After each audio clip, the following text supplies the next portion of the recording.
네, 이 시간 하나님의 말씀은요, 누가복음 23장입니다. 누가복음 23장 44절부터 47절까지의 말씀입니다. 누가복음 23장 44절부터 47절까지의 말씀, 제가 가진 성경으로 신약 성경 139페이지에 있습니다. 네, 함께 합독하시겠습니다. 때가 제6시쯤 되어 해가 빛을 잃고 온 땅에 어두움이 임하여 9시까지 계속하며 성소의 휘장이 한가운데가 찢어지더라. 예수께서 큰 소리로 불러 이르시되 아버지, 내 영혼을 아버지의 손에 부탁하나이다 하고 이 말씀을 하신 후에 숨지시니라. 백부장이 그 된 일을 보고 하나님께 영광을 돌려 이르되 이 사람은 정녕 의인이었도다 하고. 아멘. 네, 십자가의 은혜는 마르지 않는다. 여섯 번째 마지막 날입니다. 십자가 위에서 예수님께서 하셨던 말씀 중에 가장 마지막 말씀을 오늘 함께 묵상하게 되겠습니다. 여러분, 우리 삶에는 생각해 보지 않아서 그렇지 곰곰이 곱씹어 보면 아찔한 그런 사실들이 있습니다. 곳곳에, 우리 삶 곳곳에 그러한 요소들이 있습니다. 팬데믹이 끝나고 많은 분들이 여행을 다녀오세요. 국내로 또 해외로, 또 더러는 한국에 다녀오시는 분들도 계십니다. 여러분, 우리가 한국에 갈 때 비행기를 타고 태평양을 건너가게 됩니다. 그런데 여러분, 그 비행기가 얼마나 높이 올라가는지 혹시 아시는지 모르겠어요. 그 태평양을 건널 때의 비행기의 고도가 3만 피트에서 4만 피트가 된다고 합니다. 그러니까 6마일, 7마일, 또 1km가 된다고 하죠. 우리가 직선으로 생각할 때는 잘 와닿는데 잘 와닿지 않죠, 그죠? 이 지구상의 가장 높은 곳이 어디겠습니까? 그곳은 바로 에베레스트 산입니다. 8,848m, 1km가 조금 되지 않습니다. 29,000피트 정도 된다고 합니다. 근데 우리가 그 태평양을 건너갈 때 그것보다 더 높은 그러한 고도로 비행을 하게 된다는 것이죠. 여러분, 우리가 5층 난간에만 서도 다리가 후들후들 하잖아요, 그죠? 그런데 태평양 아무것도 없는 그 망망대해에 그 비행기가 날아간다는 것입니다. 여러분, 혹시 그 비행기가 뜨기 전에 그 비행기를 정비했던 정비사가 혹시 부품을 잘 갈지 못했으면, 그 비행기를 잘 정비하지 못했으면 어떡하죠? 그 비행기를 조종하는 조종사가 2명이 있는데 번갈아 가면서 휴식을 취하는데 둘 다 깨어나지 못하면 어떡합니까? 혹시 둘 다 졸다가 실수하면 어떡합니까? 혹시 그 조종사 중에 한 명이 정신이 이상한 사람이면 어떡하겠습니까? 그 높이에서 생각해 보면 정말 아찔한 일이 아닐 수 없죠. 하지만 우리는 그런 생각 없이 비행기를 잘 탑니다. 정비사가 정비를 잘 했겠지, 조종사가 그 파일럿이 충실하게 조종을 잘 하겠지, 항공사가 정신이 온전한 파일럿을 잘 뽑았겠지. 우리는 파일럿의 나이도 모르고 인종도 모르지만 그저 믿을 뿐입니다. 깊이 생각하지 않고 다 맡길 뿐이죠. 합리적인 근거가 있는 것은 아닙니다. 그냥 경험적으로 지금까지 괜찮았으니까 그냥 믿고 타는 것이죠. 또 한 가지 예를 들어볼까요? 우리가 수고하고 노력해서 우리가 뭘 벌어오죠? 돈을 벌어옵니다. 우리의 피와 우리의 땀, 우리의 시간, 우리의 생명을 주고 우리는 돈을 벌어오지요. 그 돈 다 어디로 갑니까? 어떤 분들은 내무부 장관에게로 갑니다. 우리 아내에게 간다는 말이죠. 가장 충실한 가정총무에게 가는 것이 좋은 일이죠. 그런데 엄밀하게 이야기한다면 그 돈 다 은행으로 갑니다. 여러분, 그 은행 부도나면 어떡합니까? 파산하면 어떡합니까? 얼마 전에도 미국에서 16번째로 큰 은행이 파산했습니다. 그 외에 2은행이 파산했습니다. 혹시 은행 직원이 내 돈을 빼돌리면 어떡하나? 에이, 지금 무슨 그런 일이 있겠어? 그런데 한국에서는요, 해외 송금을 해달라고 부탁한 고객의 돈 2억 5천만 원을 빼돌린 간큰 은행 직원이 붙잡혔습니다. 또 손님의 현금을 묵다가 띠지로 묵다가 1,500만 원을 슬쩍한 은행 직원도 붙잡혔다고 합니다. 이렇게 생각해 보니까 아찔하죠. 왠지 은행 잔고를 점검해 봐야 될 것 같은 그런 느낌. 하지만 우리는 그런 뉴스 기사를 보고도 은행에 돈을 맡깁니다. 우리 은행은 부도 안 나겠지. 우리 은행 직원들은 다 윤리적이겠지. 직원 잘 뽑았겠지. 미국은 시스템이 좋으니까 괜찮겠지. 그저 믿을 뿐입니다. 깊이 생각하지 않고 다 맡길 뿐입니다. 합리적인 근거가 있는 것은 아니에요. 그동안 그런 일이 없었으니까 나에게는 그런 일이 일어나지 않겠지, 이렇게 생각하는 것이죠. 그래서 우리의 삶에는 이처럼 우리가 깊이 생각해 보지 않아서 그렇지 아찔한 그런 삶의 요소들이 있다는 것입니다. 그런데 우리들은 그것을 어떻게 극복하며 살아가나요? 믿음을 가지고 극복하며 살아갑니다. 그래서 이 세상의 모든 사람들은 종교의 유무와 상관없이 다 믿음으로 일상을 살아가고 있습니다. 사람을 믿고 살아가고 있습니다. 사람이 만든 제도와 법, 조직, 국가를 믿고 의지하고 살아가고 있습니다. 이 세상에 존재하는 많은 것들을 믿고 살아가요. 여러분, 우리의 삶이 애초에 믿음과 관련이 없는 삶이라면, 우리가 하나님을 신뢰하고 하나님을 믿는 삶에 대해서, 또 그것을 추구하는 것에 대해서 이야기하는 것이 우리 피부에 와닿지 않을지 모르겠습니다.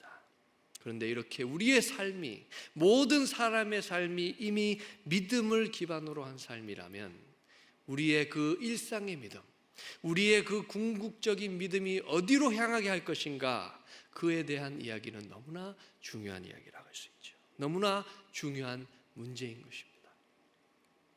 오늘 십자가에서 예수님께서 하신 마지막 말씀이 나옵니다. 그런데 그 말씀은 신뢰의 말씀입니다. 예수님께서 이 세상을 떠나시면서 마지막으로 하시는 말씀, 우리들에게 마지막으로 보여주고 싶으셨던 그 마지막 모습은, 그것은 신뢰의 말씀이었습니다. 그것은 믿음의 모습이었습니다. 우리가 어떤 믿음으로 살아가야 하는가, 하나님을 신뢰하는 것은 어떠한 모습인가, 그 삶을 우리들에게 보여주고 계신 것이죠. 그렇다면 우리는 첫 번째로 언제 하나님을 신뢰해야 하는가? 신뢰의 시기가 언제인가? 우리는 바로 어두울 때 하나님을 신뢰해야 한다는 것입니다. 오늘 본문 44절 다시 보시겠습니다. 이렇게 말씀하죠. 때가 제6시쯤 되어 해가 빛을 잃고 온 땅의 어둠이 임하여 제9시까지 계속하며. 우리가 수요일에 함께 봤습니다마는 예수님께서는 당시 유대 시간으로 3시, 아침 9시에 십자가에 못 박히셨습니다. 그리고 3시간 후인 6시에, 낮 12시 정오에 이 어두움이 이 땅을 덮었다 이야기하고 있습니다. 그리고 또 3시간 후인 오후 3시까지 어두움이 계속되었다, 이렇게 기록하고 있는 것이죠. 여러분, 예수님께 이 시간은 어떤 시간이었을까요? 이 어둠의 시간은 예수님께 어떤 시간이었을까요? 그것은 바로 고통의 시간이었을 것입니다. 육신의 고통이 있으셨습니다. 예수님께서는 십자가에 달리시기 전에도 이미 살점이 뜯겨져 나가는 채찍질을 당하셨습니다. 그리고 십자가의 그 팔목과 발이 못 박히셨죠. 십자가에 못이 박히면 대부분의 사람들이 그 팔에 체중이 지탱이 된다고 합니다. 그래서 그 폐가 있는 가슴 공간이 위로 들리게 되고 또 앞으로 이렇게 나온다 그래요. 그래서 호흡이 어렵게 된다는 것이죠. 그런데 그 호흡을 하기 위해서는 못 박힌 발로 몸을 위로 밀고, 몸을 위로 밀기 때문에 그 팔목에 박힌 그 못도 이렇게 돌려야 한다는 것이죠. 그런데 그때 발과 팔목에 못 박힌 부위에 파괴된 그 신경을 통해서 불과 같은, 불에 타는 것과 같은 그러한 고통을 느끼게 된다는 것입니다. 그래서 십자가에 달린 사람은 긴 시간 동안 경련과 호흡 곤란과 그리고 마침내 불타는 고통, 이러한 것을 반복적으로 겪다가 사망을 하게 된다는 것이죠. 예수님께는 이 십자가의 시간, 이 어둠의 시간이 말로 표현할 수 없는 고통의 시간이었습니다. 또한 예수님께 이 시간은 영혼의 고통으로 충만한 시간이었습니다. 그 거룩한 하나님의 아들이 혐오스러운 우리의 모든 죄를 짊어지셨다는 것이죠. 아버지 하나님과 영원한 생명의 교제를 나누시던 그 예수님께서 그 교제로부터, 하나님으로부터 단절되었다는 것입니다. 예수님에게 이 영혼의 고통은 육신의 고통 못지않은 그러한 고통이었을 것입니다. 이렇게 예수님께 그 고통이 큰 만큼 그 어둠의 시간도 너무나 긴 시간이었을 거예요. 여러분, 우리에게도 이런 어둠의 시간이 찾아오죠. 고통의 시간이 찾아옵니다. 마치 우리의 살점이 뜯겨져 나가는 것 같은 고통, 마치 마음이 불타는 것과 같은 그런 시간, 말로 다 할 수 없는 괴로움의 시간이 찾아오곤 합니다. 또 그때는 오늘 말씀 44절을 다시 한번 띄워주시면요, 그 말씀대로 해가 빛을 잃은 그런 때입니다. 내가 그동안 의지해오던, 그리고 내가 당연하게 누려왔던 그 모든 것들이 더 이상 힘을 발휘할 수 없는 그런 시간입니다. 그때는 또 온 땅에 어두움이 임하는 시간이죠. 우리 삶 곳곳에, 우리 삶 구석구석에 도무지 빛의 줄기를 찾아볼 수 없는 그런 삶의 시간입니다. 그리고 그 어둠이 계속되는 시간입니다. 끝이 보이지 않습니다. 출구가 보이지 않습니다. 이런 고통의 시간이 우리의 삶에 찾아올 때가 있습니다. 여러분, 오늘 이 말씀, 이 본문은 시편을 인용하고 있는데요, 시편 31편을 인용하고 있죠. 그런데 이 시편 31편을 쓴 다윗도 자신도 그러한 어두움에 처해 있었다, 이렇게 고백하고 있습니다. 31절, 시편 31절 9절 말씀부터 함께 보시겠습니다. 여호와여, 내가 고통 중에 있사오니 내게 은혜를 베푸소서. 내가 근심 때문에 눈과 영혼과 몸이 쇠하였나이다. 내 일생을 슬픔으로 보내며 나의 연수를 탄식으로 보내며 내 기력이 나의 죄악 때문에 약하여지며 나의 뼈가 쇠하도소이다. 내가 모든 대적들 때문에 욕을 당하고 내 이웃에게는 심히 당하니 내 친구가 놀라고 길에서 보는 자가 나를 피하였나이다. 나의 죄악 때문에, 다른 사람들 때문에, 나의 원수들 때문에 고통과 근심과 아픔과 슬픔과 탄식이 나의 삶을 에워싸고 있다. 그래서 내 영혼과 내 몸이 쇠하여지고 있다. 하나님 앞에 그렇게 고백하고 있습니다. 여러분, 이런 어둠 속에서 우리가 발견할 수 있는 소망, 우리가 발견할 수 있는 빛이 있을까요? 그런데 다윗은 그 칠흑 같은 어둠 속에서 한 줄기의 빛을 발견했다, 이렇게 고백하고 있습니다. 22절입니다. 내가 놀라서 말하기를 주의 목전에서 끊어졌다 하였사오나 내가 주께 부르짖을 때에 주께서 나의 간구하는 소리를 들으셨나이다. 하나님께서 나를 떠나신 줄 알았는데, 나를 버리신 줄 알았는데, 내가 하나님에게서 끊어진 줄 알았는데 하나님께서 거기에 계시더라 하는 그 고백을 다윗이 하는 것이죠. 또 오늘 말씀을 이렇게 기록하고 있습니다. 45절입니다. 성소의 휘장이 한가운데가 찢어지더라.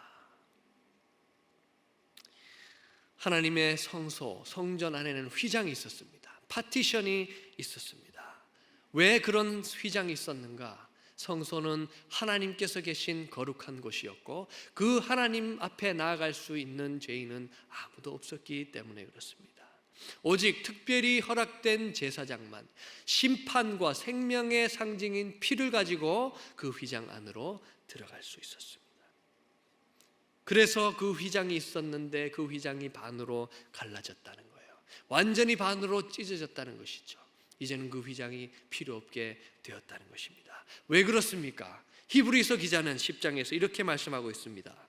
그러므로 형제들아, 우리가 예수의 피를 힘입어 성소에 들어갈 담력을 얻었나니 그 길은 우리를 위하여 휘장 가운데로 열어놓으신 새로운 살 길이요 휘장은 곧 그의 육체니라. 그러니까 우리를 대신해서 피 흘리신 예수님의 그 보혈을 힘입어서 우리 대신 몸을 찢으신 그 휘장이 되신 예수 그리스도의 몸을 통과해서 이제는 하나님께로 나아갈 수 있는 하늘길이 열렸다는 것이죠. 여러분, 혹시 고통과 어둠의 시간을 지나고 계신가요? 아무것도 보이지 않고 아무것도 할 수 없고 끝날 것 같지 않은 고통과 괴로움의 시간을 혹시 보내고 계신가요? 만약에 그렇다면 그때야말로 하늘이 열리는 때입니다. 그 칠흑 같은 어두움은 하나님께서 여러분을 만나 주시려고 예비하신 시간입니다. 하나님만을 바라보게 하기 위한 어두움인 것입니다. 하나님께로 나아가시기 바랍니다. 하나님께서 거기 계실 것입니다. 하나님께서 응답해 주실 것입니다. 하나님께서 만나 주실 것입니다.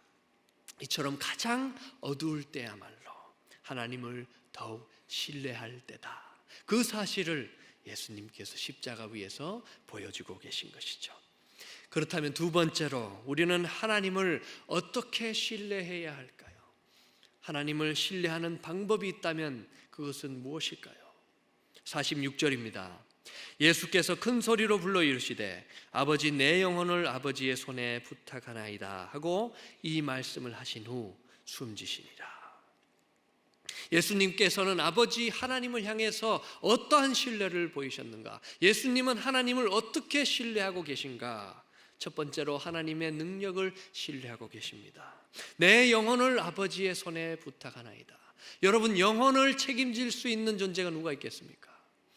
이 땅에 있는 우리의 육신도, 다 보이는 우리의 육체도 의사가 다 책임질 수 없잖아요. 그런데 하물며 우리의 눈에 보이지 않고 영원히 존재하는 그 영혼을 책임질 수 있는 분이 누구냐, 이 말씀이죠.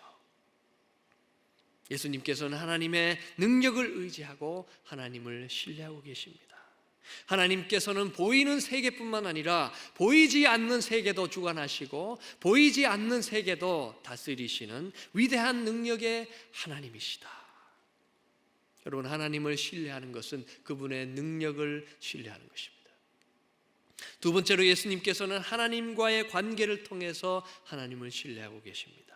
예수님께서는 큰 소리로 아버지를 부르셨습니다. 아버지, 아버지의 손에 내 영혼을 맡깁니다. 아버지와 자신의 관계를 신뢰하며 생각하며 하나님 아버지를 믿고 있는 것이죠. 하나님은 그저 이 세상을 창조하시고 모든 만물을 다스리시고 가장 영광을 받으실 높으신 하나님이실 뿐만 아니라 나의 아버지라, 이렇게 고백하고 있는 것입니다. 하나님의 아버지의 사랑으로 나를 사랑하고 계시다, 이렇게 고백하고 있는 것이죠. 하나님을 신뢰하는 것은 아버지 하나님께서 나의 아버지 되심을 믿고 신뢰하는 것입니다. 그런데 여러분, 이런 신뢰가 얼핏 보기에는 너무나 합당한 것 같죠. 너무나 타당한 믿음 같지요.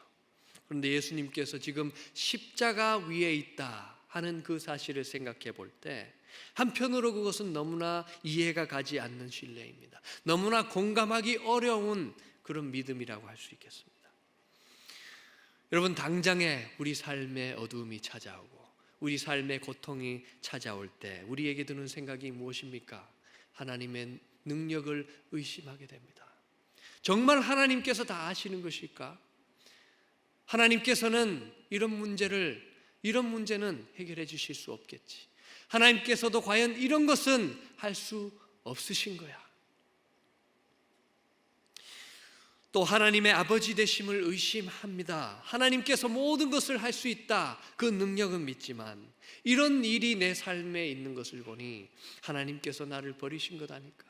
하나님께서 나를 떠나가신 것 아닐까?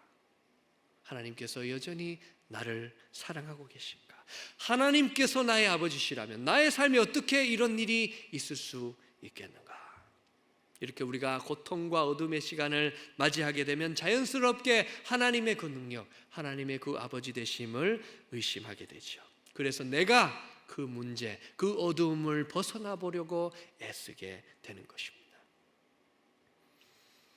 그렇다면 이 십자가에서 예수님께서 보여주고자 하는 믿음의 모습은 무엇일까요? 진정으로 하나님을 신뢰한다는 것은 어떤 것일까요? 그 답은 바로 우리가 잘 알고 있는 감람산에서 예수님께서 하나님께 올려드린 그 기도에 잘 나타나 있습니다. 누가복음 22장 42절 말씀. 아버지여, 만일 아버지의 뜻이거든 이 잔을 내게서 옮기시옵소서.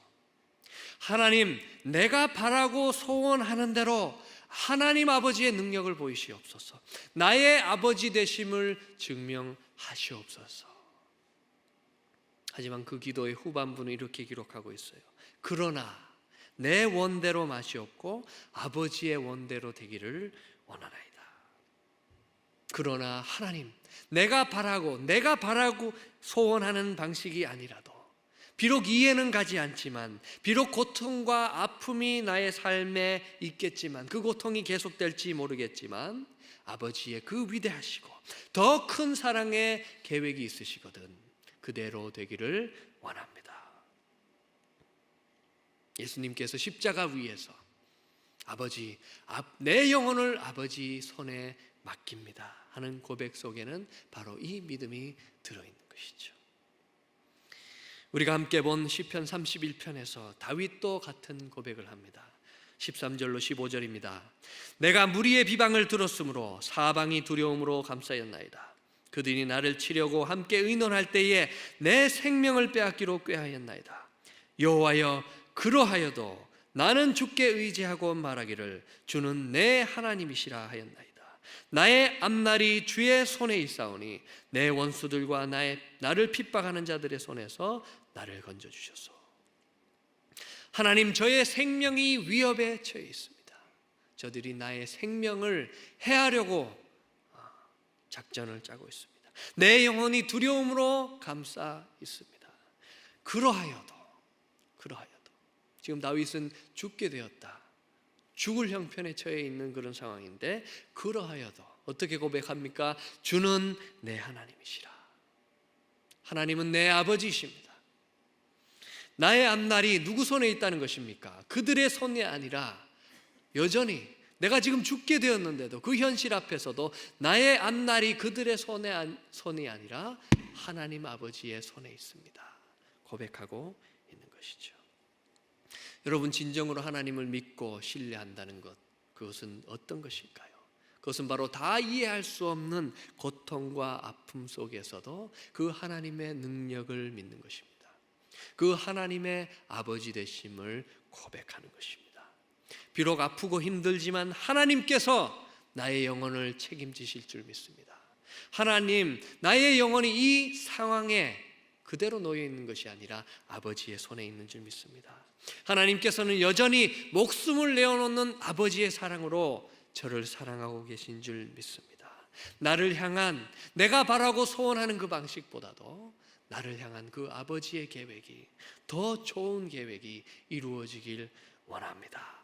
이렇게 고백하는 것, 이것이 바로 하나님을 진정으로 신뢰하고 믿는 믿음이라는 것이죠.